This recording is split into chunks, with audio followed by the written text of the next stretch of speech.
افطاری کے وقت فرمایا کہ روزے دار کی دعا رد نہیں کی جاتی. اور ایک اور حدیث کے اندر ارشاد فرمایا نبی علیہ السلام نے کہ 24 گھنٹے میں دن اور رات میں اللہ تعالیٰ مومن کی دعاؤں کو ضرور قبول فرماتے ہیں. دن میں بھی فرماتے ہیں، رات میں بھی فرماتے ہیں. یعنی 30 جمع ضرب 2 60 چک ہمارے پاس ہو گئے.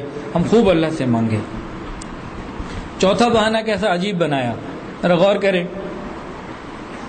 اللہ تعالیٰ نے باقی تمام مخلوق کو روزے دار کی دعا میں لگا دیا کہ روزے دار بندہ ہے. ہواؤں میں پرندے اس کے لیے دعا کرتے ہیں، سمندروں میں مچھلیاں اس کے لیے دعا کرتی ہیں، اور زمین پر کیڑے اور حشرات الارض اس کے لیے دعا کرتے ہیں. کہ ہو سکتا ہے یہ خود دعا مانگنے میں سستی کر جائے، نہ مانگ پائے، غفلت کر جائے اور وقت کو ضائع کر بیٹھے، چلو میں باقی مخلوق کو ان کے لیے دعاؤں پہ لگا دیتا ہوں. یہ اللہ تعالیٰ نے ایک اور بہانہ رکھا.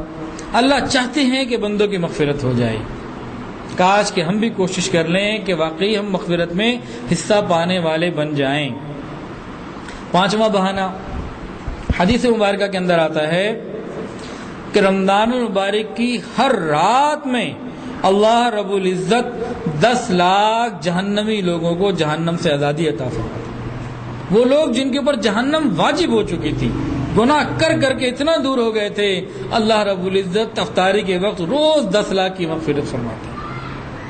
اور جو کل آنے والی رات ہے 15 شعبان کی، اس کے بارے میں حدیث مبارکہ کے اندر آتا ہے ایک قبیلہ ہے بنو کلب تھا.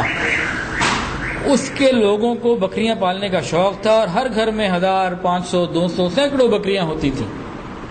کتابوں میں لکھا ہے کہ اس قبیلے کی بکریاں اتنی زیادہ تھیں کہ ایک بہت بڑی وادی میں جو 2 پہاڑوں کے درمیان گھری ہوتی تھی، جب اس قبیلے کی بکریاں نکلا کرتی تھیں تو پوری وادی کو بھر دیا کرتی تھی. تو نبی علیہ السلام نے ارشاد فرمایا کہ 15 شعبان کی رات کو اللہ تعالیٰ اتنے لوگوں کی مغفرت فرماتے ہیں جتنا قبیلہ بنو کلب کی بکریوں کے بالوں کی تعداد کے برابر. تو رمضان کی راتیں تو اس سے اور زیادہ برکتوں والی ہیں. تو ہم بھی اللہ سے مانگیں. اور راتوں کو لگے گی حل من سائل فاعطی له، ہے کوئی مانگنے والا کہ میں اس کو عطا کر دوں، ہے کوئی مغفرت چاہنے والا کہ میں اس کی مغفرت کر دوں، ہے کوئی تکلیف کے اندر مبتلا مجھ سے عافیت مانگے میں اس کو عافیت عطا کر دوں، اس کی تکلیف کو ختم کر دوں. تو ہمیں چاہیے کہ ہم رمضان کی راتوں میں خوب اللہ سے مانگیں. حضرت جی اپنی بچپن کا ایک واقعہ ارشاد فرماتے ہیں کہ بچپن میں حضرت فرماتے ہیں جب ہم 2ری 3ری کلاس میں تھے تو جھنگ کے اندر وہاں علاقے کا ایک رواج تھا کہ گھر میں کوئی بچہ اگر بیمار ہو جاتا یا بڑا تو اس وقت یقین زیادہ تھے، دواؤں کے علاوہ صدقے کے اوپر بھی یقین تھا. تو کیا کرتے کہ کسی چھوٹے بچے کو 10-20 روپے کھلوا کے دے دیتے، اور وہ بچہ قریب محلے کے بچوں کو بلا کے ان کو تھوڑے تھوڑے پیسے دے دیتا، اور بیمار کے ہاتھ سے دلوائے جاتے کہ چلو یہ بچے دعا کریں گے اللہ تعالیٰ صحت دے دیں گے.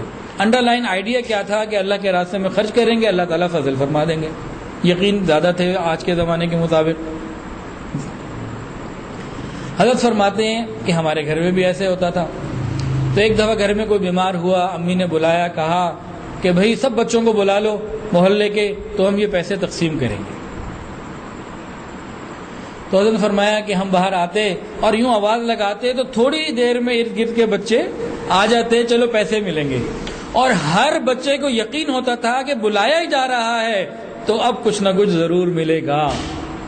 یعنی انسان کو انسان کی آواز پہ یقین تھا کہ بلایا جا رہا ہے تو ضرور کچھ ملے گا. تو اس پروردگار کے بارے میں کیا گمان ہے جو آواز لگوا رہا ہے حل من سائل فاعطی له، ہے کوئی مانگنے والا میں اس کے دامن کو بھر دوں. جب وہ آوازیں لگوا رہے ہیں فرشتوں سے، کیوں نہیں عطا کریں گے؟ تو ہمیں ان موقعوں سے فائدہ اٹھانے کی ضرورت. سارا سال کبھی اس عامل کے پاس، کبھی اس عامل کے پاس، کبھی ادھر بیٹھ کے رونا، کبھی ادھر بیٹھ کے رونا، اس کو دکھڑے سنانا، اس کو دکھڑے سنانا. کیا ضرورت ہے مخلوق کے سامنے جو خود محتاج ہے اس کے پاس جانے کی؟ پروردگار سے مانگیں، اللہ تعالیٰ جھولیوں کو بھر دیں گے. اور یہ عامل لوگ الا ماشاء اللہ کوئی ہوتا ہے، ورنہ عام طور سے یہ انسان کے ایمان کا جنازہ نکال دیتے ہیں. تو بھائی اللہ سے مانگنے کے موقع ہیں، خوب اللہ سے مانگیں.